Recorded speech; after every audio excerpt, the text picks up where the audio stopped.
comenzamos la primera ponencia de este panel, como no podría ser de otra forma, por todo lo alto.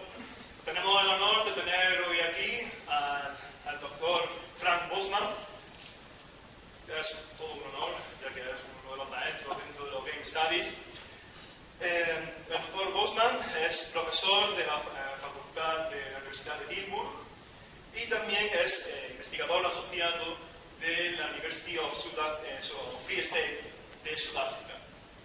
Entre sus numerosos campos de estudio podemos destacar especialmente estudios sobre la religión, la teología y los videojuegos, y fruto de estos trabajos podemos destacar algunas publicaciones como son Nazi-Occultism, Jewish Mysticism and Christian Theology in Video Game Series Wolfenstein, Video Game as Art, a communication-oriented perspective on the relationship between gaming and art, y Gaming and the Divine, a new systematic theology of video games. Bien, es todo un honor, puede comenzar cuando quiera, y estaremos encantados de escuchar.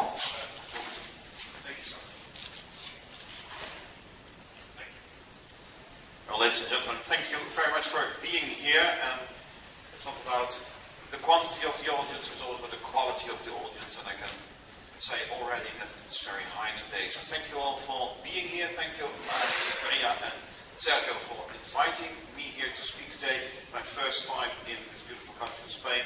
So my introduction to Spain is by visiting Cordoba and visiting Andalusia, and I'm already planning my trip with my family to come back once again, because it's a really beautiful place to be there. If Mario or Sergio would be so kind to take some pictures during the presentation, then I can prove to my boss that I actually did something in these 2 days. I will talk about half an hour, so it always pleasant for you if you think, well, the guy with the beard is talking too much. It's only half an hour, you can already time it, and then you know when I will be shutting up. I'm Frank Bosman, I'm from Tilburg University, Faculty of Catholic Theology. I'm a cultural theologian. That means I am investigating modern literature, Netflix series, especially video games, to see what is happening in this postmodern world from a religious and a spiritual perspective. On the one hand, in our society, we have a continuous increasing self-identification as secular, especially in the Netherlands and Northern Europe. I'm not quite sure how it is here in Spain, but we in the north of the continent, we increasingly identify ourselves as secular. So more than half of the populace of the Netherlands will self-identify, especially as non-religious, non-spiritual. So we have this whole idea that religion is something of the past that has been overtaken by modernity and rationalism. And on the other hand, if you're looking at the video games that we play, and the books that we read, and the games that we play, there is a lot of religion going on, especially from a Christian perspective. So there's a lot of images, words, phrases, notions, and things like that from a Christian tradition still in our everyday life, so to say.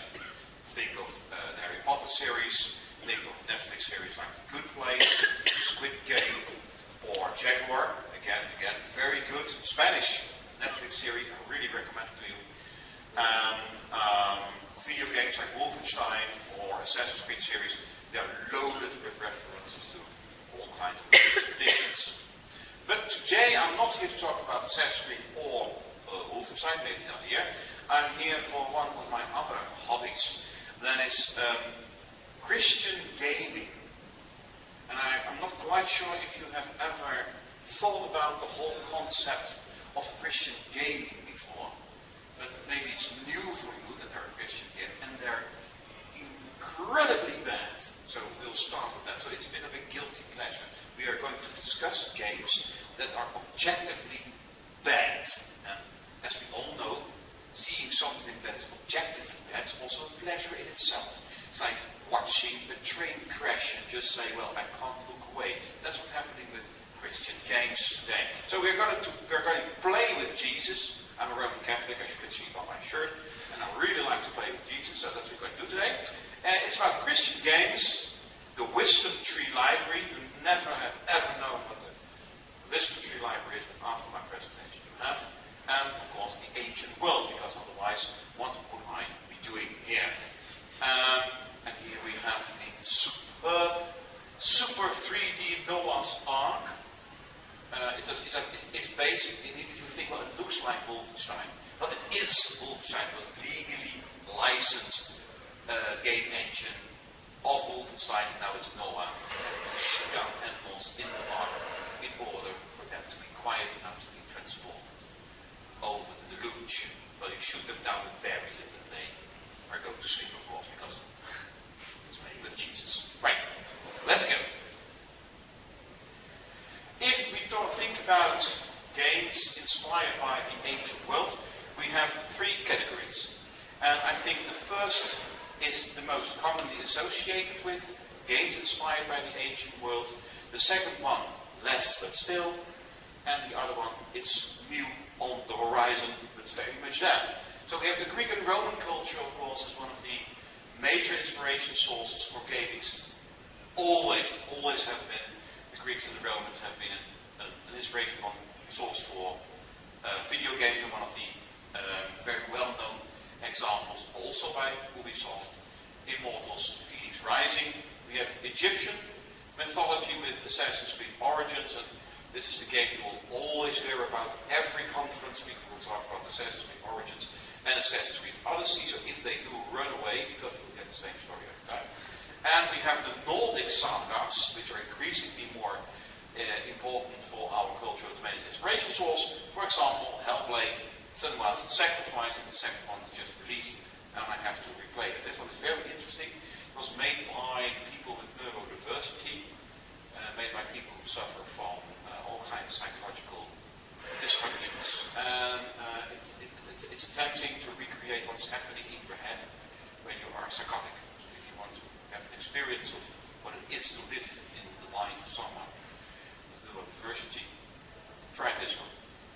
It's a bit of a take-in, but I will try it.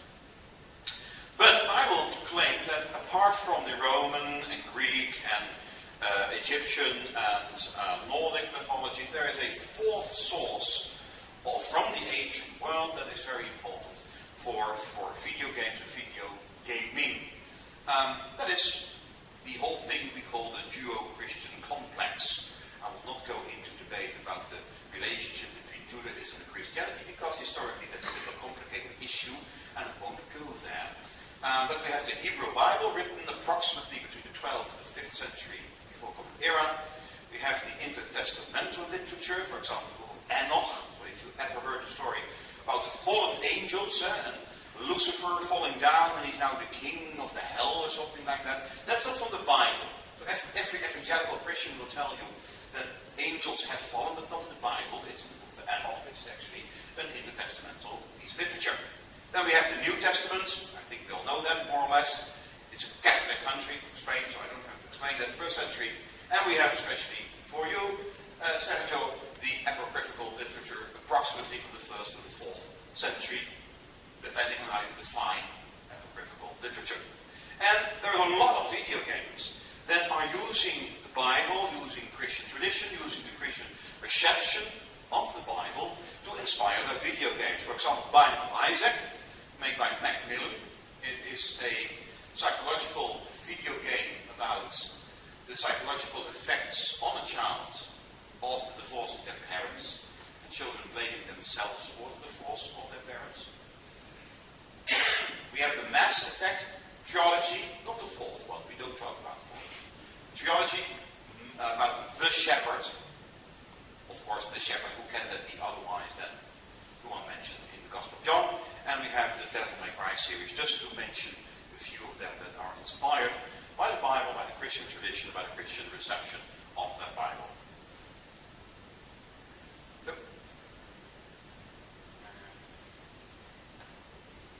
yeah. Well, if you want to discuss a very specific kind of Christian video games, so you could argue that every video game that's doing something with the Christian tradition is a Christian video game. Like every game that's doing something with Shintoism is a Shintoistic video game. But that's not what I want to discuss today. I want to discuss what Christian games are in a very small and specific sense. Games that were made for and by Christians for faith-appropriated content. Or, as I try to define, Christian video games are commercially released video games explicitly appropriating the Western Christian tradition, including the Bible and its reception, usually, but not exclusively, for the implied but possibly not realized purpose of providing faith-appropriate content for children and young adults and or proselytizing non-believers. So free Christian video games are video games for concerned Christian parents. We now have the new era of Trump, we will call it era Trump 2.0. And then we have very conservative Christian parents, mothers especially, who will say, my child, Davy is a very devout little Christian boy, isn't he? Yes, Mama. Is everything, do you want to read your Bible again, Davy? No, Mama, I want to play video games. Oh my God, but the devil is in them. No, Mama, we have found some Christian video games about how thou should love Jesus. Oh, you can play that, Davy. Moving on. Well, that's kind of video games we're talking about.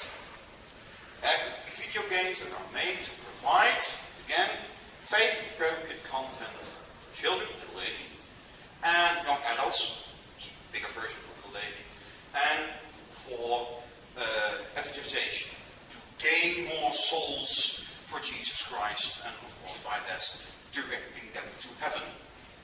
Well, we have a couple of examples here. You can already see from the artwork it might not be the best quality there is. And that is true because Christian games have been criticized. Again, we have Noah's Ark. Very cool. We have criticisms to Christian games because it is in the video game community and in the video game scholarship, it is synonymous with bad quality games. Christian games are bad. And why are they bad?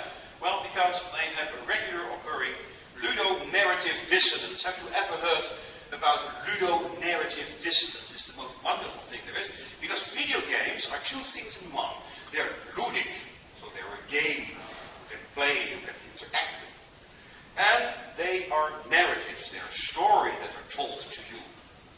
And those two things, the ludic and narrative portion, have to be in harmony with one another, otherwise you get a bad game. So, for example, we have the reboot of Lara Croft, good games, of Lara Croft, and Lara Croft is 18 years old, she's very naive, she is traveling for the first time on a boat or whatever, and she's stranded in some Japanese island somewhere. So, and the game really makes an effort to show that she's insecure and that she cries all the time, and she doesn't know how to survive, and you want to take care of her as a player because she is insecure and she's not a survivor. No. And then, some minutes in the game, you find a bow and arrow. Okay? She knows how to use that, of course. And then she finds a deer, of course, and she shoots the bloody thing through the eyes. Alright? And then she uses the point of the arrow to strip its belly open and to take some flesh out of it to cook at night. And then, one day later, she got 2 machine guns and she's mowing away hundreds of enemies. That's, ladies and gentlemen, is a ludo-narrative dissonance, because the narrative really wants to set her down as someone who is only at the beginning of her rise to the famous adventurer she will become once upon a time. But at the same time, she does things with a kind of ease that is not appropriate for the kind of character that's developed. So there, the game story tells you one thing, but the game mechanics tell you another thing. You should only use your sword to kill those who are really bad, young lion apprentice. Yes, master, I will do that. And then you have to squash through hundreds of guards and people just for the fun of it. That's a ludo-narrative dissonance. And a lot of Christian games have that, because the interpretation of many Christians have of the Bible is that it's all about love. We should love one another. We should be harmonizing with one. Jesus brought peace to us.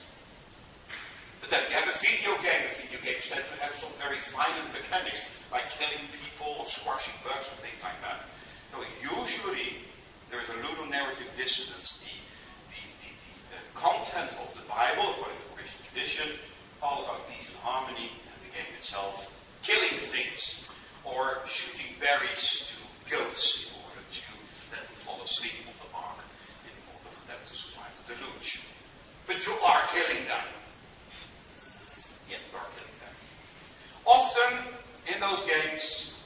subtleness is sacrificed for zealous efforts to evangelize. So Christian games are not subtle. They will come to you, stare you in the eye and say, I know you want to love Christ and I will going to help you when you play this game. They're not mucking about. They're not trying to hide anything. They're very obvious that they want to produce good Christians. But being very into your face usually makes very bad narrative stories. It's like the Marvel Universe films. They just shout you in the face with the message that they want to give you, and then all subtlety is gone and you don't want to watch it anymore. Recognizable, I hope. The video games which you video with explicit self-identification scares away their potential converts. Because they are so blatantly self-identifying as Christian games, they scare away everyone who is not a very devout Christian, because it scares them away. So there are the 4 problems with Christian gaming. Now, we're going to a little focus here today, and we're going to focus on Wisdom Tree. And the story of Wisdom Tree starts in 1989, when they were still called Color Dreams. And Color Dreams was one of the American companies that successfully bypassed Nintendo's lockout chip. So the old 8-bit Nintendo had a lockout chip. So only officially licensed software could be played on the Nintendo 8-bit. But they found a way around so they could produce non-officially licensed Nintendo games to be played on the official Nintendo Entertainment System. Nintendo was not very pleased with that, by the way. So they managed to do this, and they ripped off every good Nintendo game they could find. They would switch the theme, they would switch the colors, they would switch the name, and then they produced it as their own product at a far lower price, because they're Americans and they know how money works. And we got those those pearls like King Neptune's Adventure, or Bestiminator, whatever you pronounce that, Metal Fighter, Crystal Mines, and Menace Beach. And oh boy, I really wanted to show them to you, but time prevents that. In 1991, ladies and gentlemen, only 2 years in their existence, they reinvented themselves into Wisdom Tree. You already see the cross that is giving away what Wisdom Tree wants to be. And they explicitly branded themselves as a Christian game company. They were not a Christian game company, but they branded themselves as a Christian game company producing explicit Christian religious video games. Why did they do that? Because they want to tell the world about how Jesus saves your soul? Because they want to explain what the dogma of the virginity of Mary actually is all about? No, because they wanted to have money. Because again, they're Americans, so they know where the money is coming from. They wanted to produce and sell things. But they wanted to sell things that were battled heavily by Nintendo, because they wanted officially released by Nintendo. So what did they do? They made Christian games hoping to avoid Nintendo's wrath. Because suing Christian bookstores is bad publicity. They were selling their products through Christian bookstores. Because there, the audience is to be found. And they anticipated that Nintendo suing Christian bookstores for selling Christian video games was bad publicity. So they thought maybe we could pull this off by hiding behind the front of Christianity. And no, the Christian bookstores would not buy official Nintendo games anyway. So Nintendo said to all the retailers, if you sell non-licensed video games, you will not be able to sell any of our games. Which was, of course, very problematic for a lot of toy stores and things like that. But since Christian bookstores would not sell Nintendo games anyway, this threat of Nintendo fell flat. That, my ladies and gentlemen, is the story of how you become rich. I want to give you 2 examples, and then my time is up. I want to give you 2 examples of what kind of video games Wisdom Tree produced. So we are going to look at some filmed some video footage. And I chose for you Bible Adventures, 1991. It is comprised of Noah's Ark, Baby Moses, and David and Goliath. Three stories from the Old Testament. Genesis, Exodus, and much later on in the biblical story. And there are 3 games into one cassette. So you think 3 for the price of 1. That's a bargain. But now let's try and watch the Bible Adventure commercial. So you're a Christian mother, and little Davy says, I want to play video games, mother. And the mother thinks, how could I give faith and appropriate content to little David? Or little Davy, whatever he's called. And then this happens. I hope it works.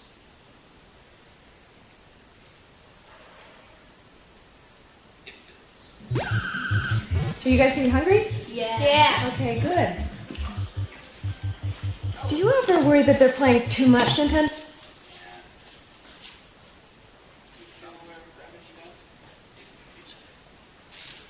In the meantime, I will entertain you, because the 3 people are now helping us. So I already hope you can see that from the pictures that it will be a side-scroller. A 2-dimensional side-scroller, and if you think, it looks remarkably like Super Mario 2. Yes, it does. Thank you so much. It does.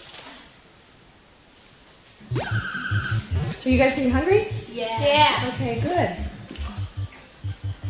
Do you ever worry that they're playing too much Nintendo? Oh, not anymore. See, Matt has Bible Adventures. They're actually learning Bible stories while they're playing Nintendo. Quick, get that Bible quote before you run out of power. Bible Adventures features 3 games in 1 cartridge. Noah's Ark, Save Baby Moses, and David and Goliath. A must for every family with Nintendo. Call 1-800-77-BIBLE. That's 1-800-77-BIBLE.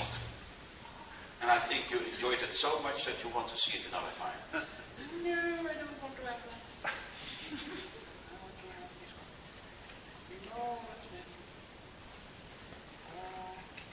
Don't make me. And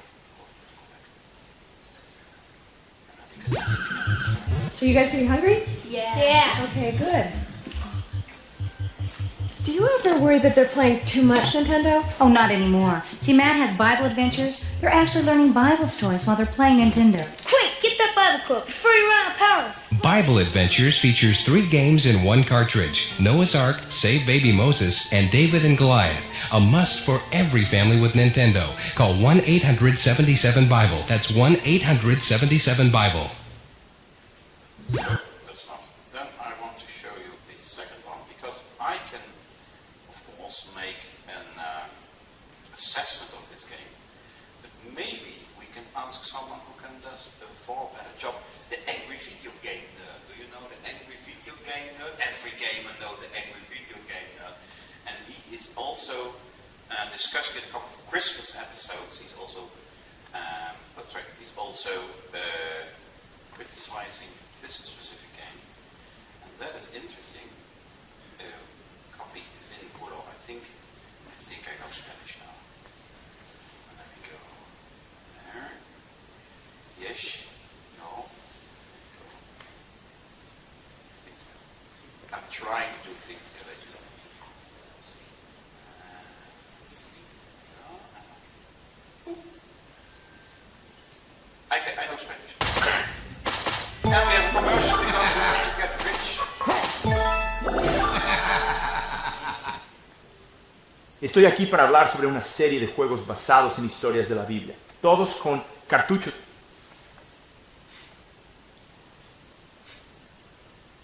Why is my nerd speaking Spanish? What is that thing that you have here? In the Netherlands you would have everything in the original language, Spanish, German, French, and we'll just subtitle it. But apparently you have here... Oh, pista de audio español. Nee, die willen we hebben niet. We willen hem niet. Inglese original. Zie. deformed cartridges made for Nintendo systems but without any endorsement from Nintendo. Like take this one for example, Bible Adventures. Would you want to buy this with its weird baby blue cartridge? It's made by a Christian gaming company that makes unauthorized Nintendo games. Let's check it out. Alright, 3 games in 1. You got Noah's Ark, Baby Moses, and David and Goliath. First, let's do Noah's Ark. Well, there's Noah. Moves pretty fast for an old guy. The objects to get the animals in the ark. Holy shit, you just pick them up? Is that how Noah did it? He did it all by himself by picking the animals up and carrying them into the ark? Well, according to Bible Adventures, that's how it happened. So there's where you drop those fuckers off. You just bring them to the door, you let those bastards run in there. You get a checklist of all the animals you need. So you have to find male and female specimens, as is specified in the story, of Noah's Ark. And later on you also have to find pure and impure animals. This is also specified in another part of the same story. So it's pretty simple. Go find some more, bring him back. Fun, huh? I just can't get over that. He's an old man, and not only does he pick the animals up, he lifts them over his head. It doesn't even slow him down. How can such an old man be so strong? Have you ever tried to lift a horse? Not that easy. What the shit? Let alone a horse and an ox? Or fuck, a horse, a cow, and 2 oxen? What the fucking shit? Noah's so goddamn strong, he puts the Hulk to shame. And the poor creatures, they're so scared shitless, they don't even try to get away. Noah, man, nobody fucks with him. Not even Chuck Norris. The only animals that have the balls to fight back are the pigs. Why do pigs have the balls to fight back? Because they're unclean animals. Yeah, you have to know your Bible. Stop it! Damn pig! I'm only trying to take you in the ark. There's gonna be a flood. What, do you want to die? Alright, that's it. You're gonna get it. So, what do? You grab that, whatever it is, and you knock that motherfucker out. Take that, bitch! Now I gotcha. You're going in the ark, you fucknut. I hate those pigs, but I also hate the oxen. You drop them every time you jump, so you gotta keep picking them back up again. The monkeys are also pretty damn annoying. Sometimes you gotta chase them all around. What a sight. Look, an old man climbing up a tree chasing monkeys. It's quite ridiculous. You fucking monkey, get back here! Well, I think you get the gist of it by now. So I want to introduce you to another pearl in the crown that is the Wisdom Tree Library. And we have the early years of the King of Kings, of course, a rip-off to the famous movie, The King of Kings. But this is the early years of the King of Kings, and we see Joseph, Mary, and Jesus, and we see the 3 wise men, which were neither were the wise men, they were Magoi, but well, in the ancient world, Magoi, that's Greek, yes. Magoi, they were not with 3, they were with 2 or more, and we only think there are 3 because they bring 3 gifts. So 3 gifts means 3 persons, but the Bible, New Testament, Gospel, Matthew only states Magoi. My assessment, so Austrian fire priests, but that's for another conference. So again, we get 3 for the price of 1, the wise man, one of 3 at least, flight to Egypt, and Jesus in the temple. And the thing is, the wise man is at the end of, let's say, the nativity scene from the Gospel of Matthew, the 3, what is traditionally known as the 3 kings. But the Magoi, they come to baby Jesus, bring the 3 gifts, and they return back to their home country. And then King Herod gets very pissed off because he's afraid that the child that is born will soon surpass him as king of Judea. And so they have to flee to Egypt. And then later on, we have it happening. But let me show you something of the flight to Egypt, because it's very interesting. Copiare vincolo.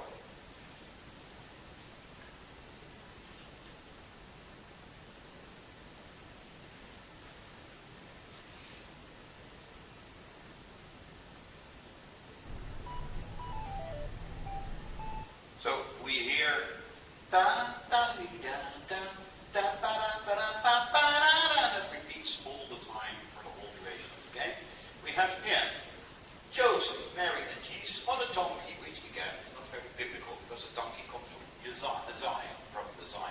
and was only introduced in the story of the Nativity by St. Francis of Assisi, who made, of course, the first Christmas scene. But by the way, let's see, you just have to cross Mount. Oh, looks like we're going down this time. Yeah, shut up. Whoa! And what do we have here? Can you see it at the back? No, it's too small, huh? If I tell you this is a traditionally clad rabbi, do you see that we have a bit of a problem here? So Jesus, Mary, and Joseph tried to escape their execution by going to Egypt. Who is going to stop baby Jesus? The Jews. There is maybe a bit of an anti-Semitic thing going on here, maybe. That's also a trait of a lot of these Christian games. They tend not to be so subtle. That's one of the examples of being not so subtle.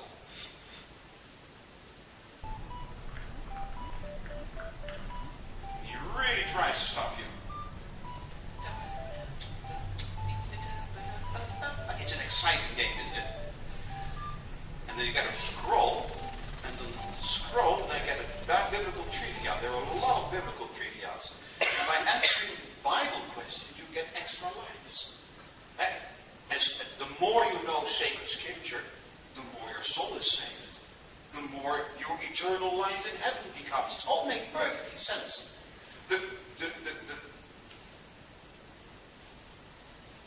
Now, then cometh Jesus from Galilee to, unto John to be baptized of him.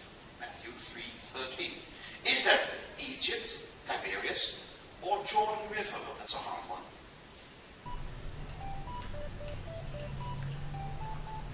Hey. Correct. And then you get an extra life. And lives are depicted by Bible scrolls. So the more Bible you have, the more eternal life you have. It all makes perfectly sense.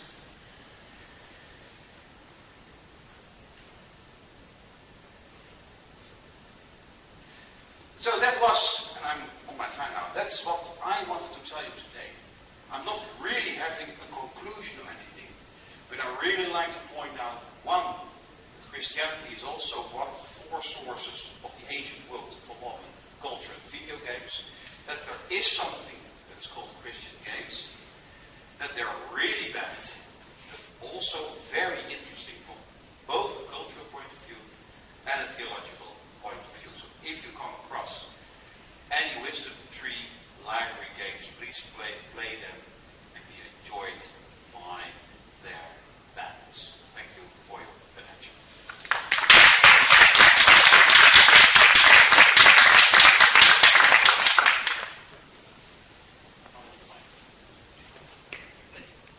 Bueno, iniciamos el turno de preguntas, por si tenéis alguna para el doctor Busman. Oh, questions. Oh, yes. Sorry. Questions. Yes.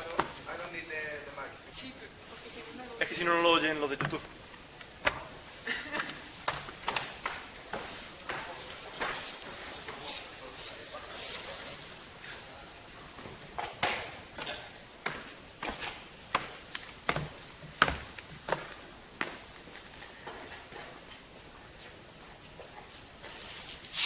Hi, good morning. Thank you for your talk. I wanted to ask you, you told us to play the games, but you can't download those games online? Yeah, very good. So I will not be encouraging you to do any illegal stuff, because we're all Christians here, and Christians do not do any illegal stuff. But I know there are some bad people who will not go to heaven, that go to the internet and download emulators, for Nintendo 8-bit for example, and download ROMs to play them on your PC, God forbid. And I know from people who have done that, I have not done it, but people who have done it told me that you can find everything, every ROM, including the Wisdom Tree ROMs, on the internet, so you can play them all, if you are prepared to sacrifice your immortal soul by doing something that is, of course, legally forbidden. Only because of my truly faith. Absolutely. We understand one another. And also, I wanted to ask you, I don't know if you know a game made here in Spain called Blasphemous? Yeah, no, absolutely. In which of the inspiration blocks would you put Blasphemous? Yeah.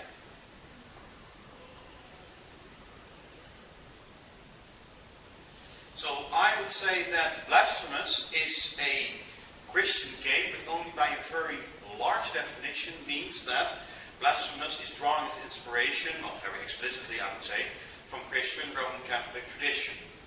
So it is a Christian game in the sense that Assassin's Creed Origins is an Egyptian game.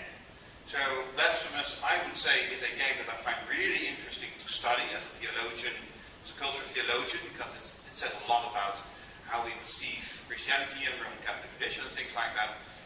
So it's clearly inspired by the Christian world, but it's not a game that was made by Christians for Christians to give faith-appropriate content for their children. Little Davy should not play Blasphemous. His mother won't stand for that. So.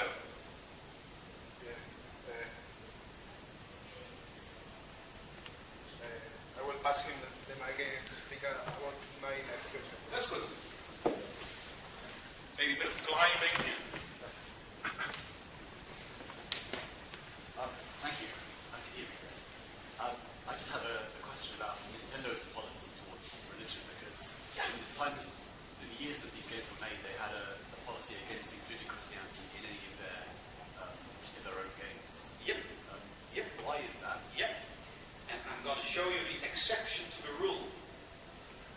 Because we have Noah's Ark, we saw it here. No. We have Noah's Ark here. Part of Bible Adventure by Wisdom Tree. Okay. What happens if we go to YouTube? YouTube and we Oscar. Noah's Ark. It was Konami, by all means, made a video game called Noah's Ark, and it was licensed by Nintendo. And it's the only game, as far as I know, that is officially licensed by Nintendo with an explicit religious theme. I want to show you a bit of the material, and then I will continue to answer your question. Because it's a rare thing. It's the only officially licensed religious game by Nintendo. It's made from all people by Konami games. And here you see the rising of the flood, and you have to fight monsters in order to find the ark and be able to sail away with everything.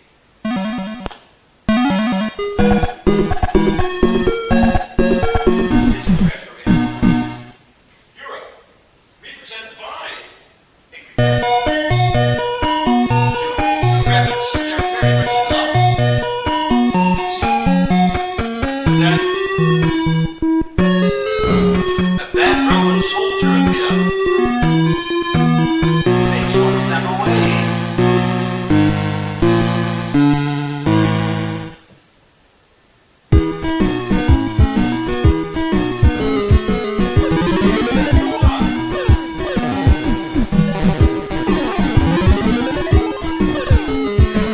Actually, it is a good game.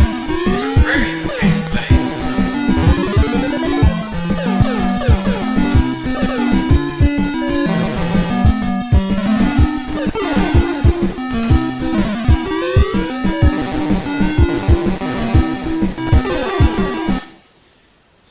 And of course, we're really Nintendo Zelda 2 Link to the Past style.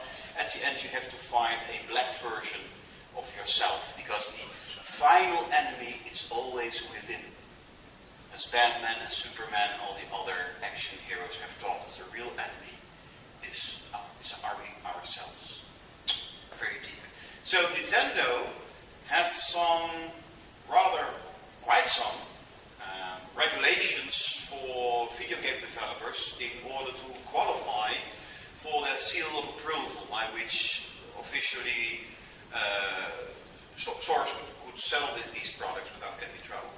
And one of them was there should not be any identifiable reference to any religion. And that was done purely on commercial basis.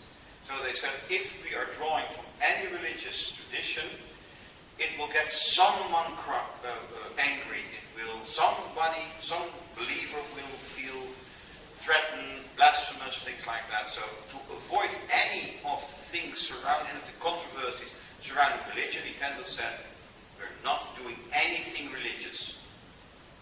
Except this one, or perhaps the cross on the big shield, magical shield in Zelda. There's a cross on it, a white cross on it. You could argue that it is a crusader symbol, but that's only one tiny symbol in one game. This is the only real exception. Thank you. ¿Alguna pregunta más? I have my final question.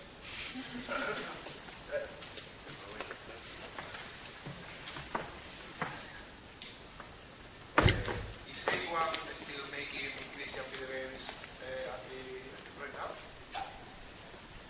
Yeah, especially in America, there's a really big scene where there are Christian video game developers making explicitly Christian video games for Christian audiences. So really still a reasonable scene, especially in America.